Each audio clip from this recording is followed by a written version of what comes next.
Halo, nama saya Stefania Dorantes dengan NIM 4612400130. Di sini saya akan menjelaskan tugas saya, tugas besar 1 dengan mata kuliah kode etik yang berjudul Penerapan Etika dalam Sikap Profesional. Pertama-tama saya akan menjelaskan seperti pendahuluan yang terlebih dahulu, apa sih itu etika? Nah, etika ini tuh disusun secara sistematis berdasarkan pada prinsip moral dan merupakan hal yang sangat penting dalam kehidupan manusia, terutama untuk seseorang yang sedang bekerja atau menggeluti suatu bidang profesi. Agar orang tersebut dapat menjadi seseorang yang profesional, maka terbentuklah suatu prinsip-prinsip etika dalam profesi. Selanjutnya, kita akan membahas lebih lanjut terkait etika. Apa sih itu etika? Nah, etika itu tuh merupakan dari bahasa Yunani yang bermula katanya itu ethos, yang berarti suatu sikap atau cara berpikir yang mengatur benar atau salahnya tindakan, dan juga tanggung jawab individu.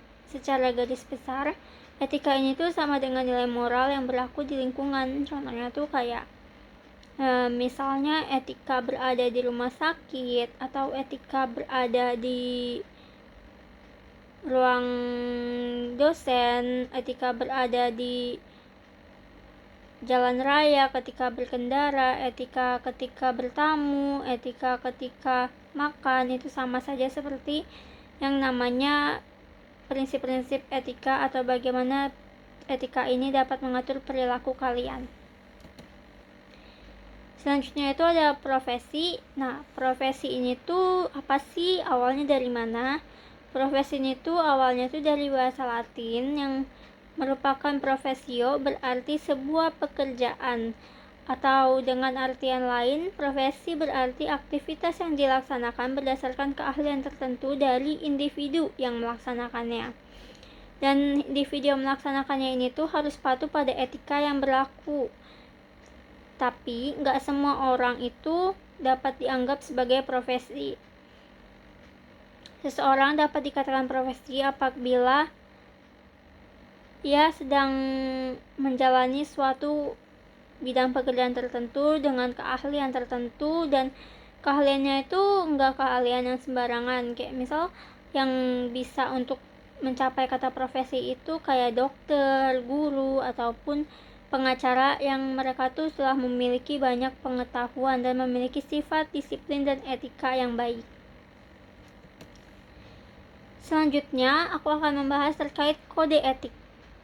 Apa sih itu kode etik? Apa sih kaitannya dengan etika? Nah, jadi kode etik itu merupakan suatu aturan tertulis yang secara tegas menyatakan mana yang baik dan mana yang benar. Untuk para profesional disebut sebagai kode etik. Kode etik ini juga menjadi sarana untuk membantu para profesional mencegah terjadinya pelanggaran etika, mengontrol masyarakat atas profesi yang bersangkutan, serta dapat mencegah campur tangan dari pihak yang tidak bersangkutan. Selain itu, kode etik ini juga punya tujuan seperti untuk meningkatkan mutu organisasi, memberikan sanksi kepada pelanggar kode etik, dan melindungi para profesi agar terhindar dari perbuatan yang tidak profesional. Selanjutnya ada tujuan dari kode etik. Apa sih tujuan untuk kode etik? Apa sih fungsi kode etik? Jadi kita akan membahas fungsinya dulu ya. Fungsi kode etik itu untuk menyediakan arahan moral bagi para profesional, mencegah pelanggaran melalui prinsip yang jelas, memberi perlindungan hukum dan profesional terhadap tindakan yang tidak etis. Lalu tujuannya itu agar profesi dapat dijalankan dengan tanggung jawab dan kejujuran, serta pelayanan yang bermutu untuk masyarakat. Selanjutnya aku akan membahas terkait topik utama hari ini, yaitu prinsip etika profesi. Prinsipnya itu ada 3 di sini. Yang pertama ada integritas.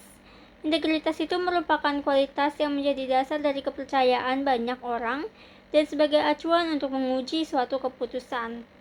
Nah, individu yang menjalankannya itu harus memiliki tanggung jawab pekerjaan dan integritas yang tinggi agar kepercayaan antar individu dengan individu ataupun dengan kelompok dapat terjaga. Selanjutnya aku akan membahas prinsip lain yaitu objektivitas.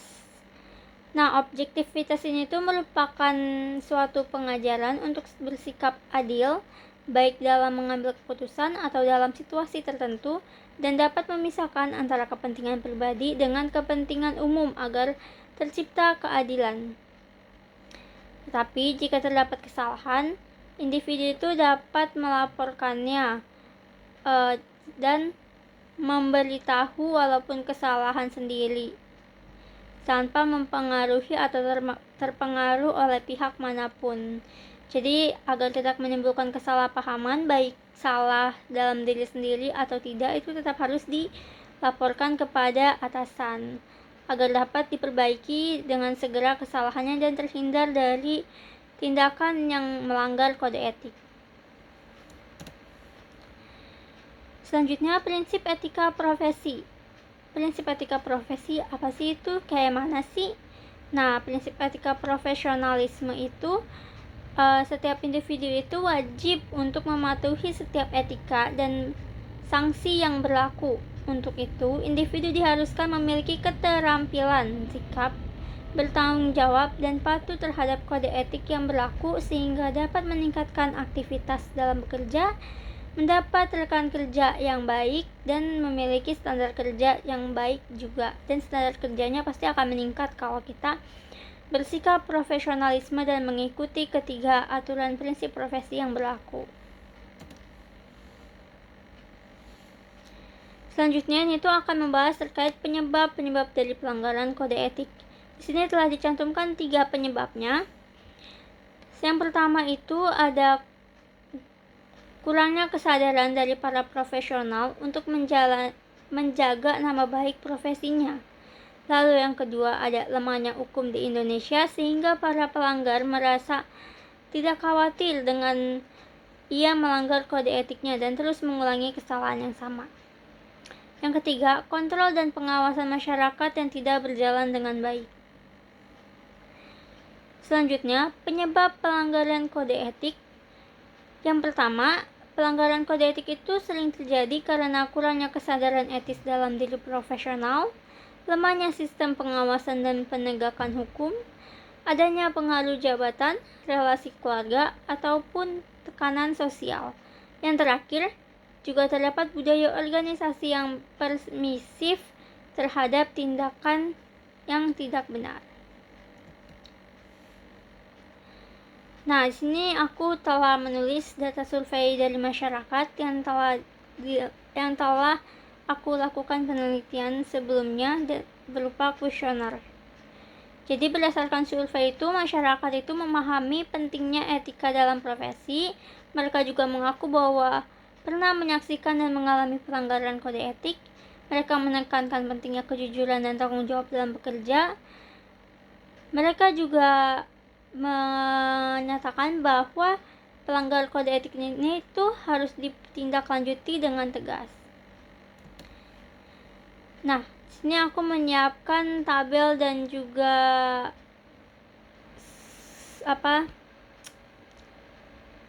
flowchart. Di sini tabelnya tuh menunjukkan analisis data yang telah aku sebutkan tadi, kayak masyarakatnya itu dia lebih cenderung kemana. Jadi yang pertama tadi kan ada pemahaman terkait pentingnya etika dalam profesi. Di sini masyarakat banyak sekali yang setuju ya, sampai 80%.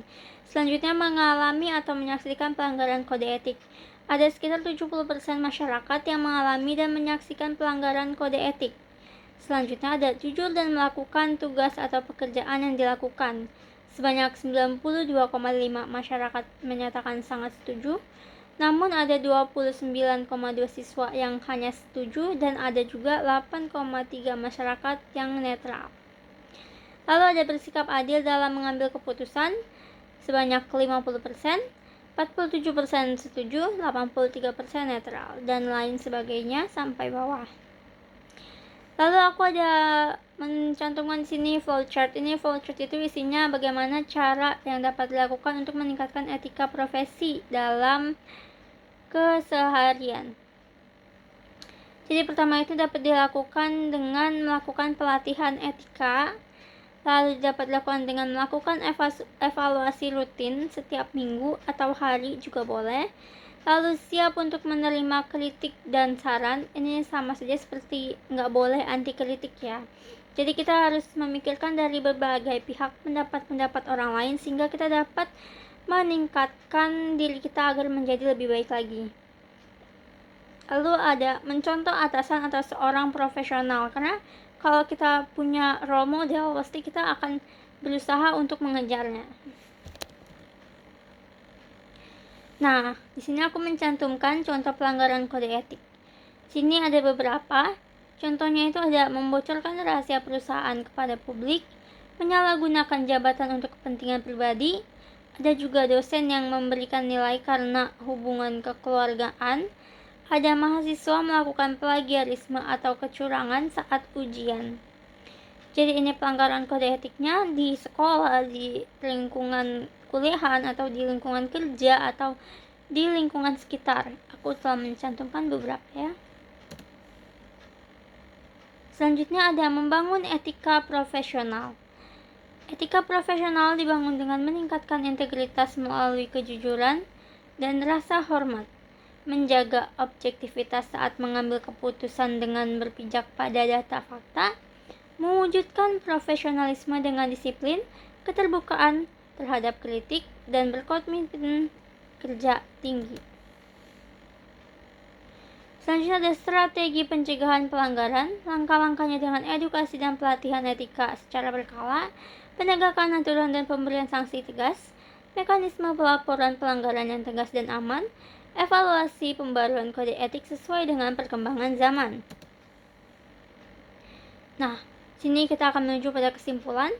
Etika dapat membantu individu termasuk para profesional untuk menciptakan sikap disiplin dan bertanggung jawab agar dapat berjalan dengan baik. Etika diiringi dengan prinsip integritas yaitu sikap bertanggung jawab, prinsip objektivitas yaitu sikap yang adil, dan profesionalisme yaitu sikap yang standar kerja yang tinggi.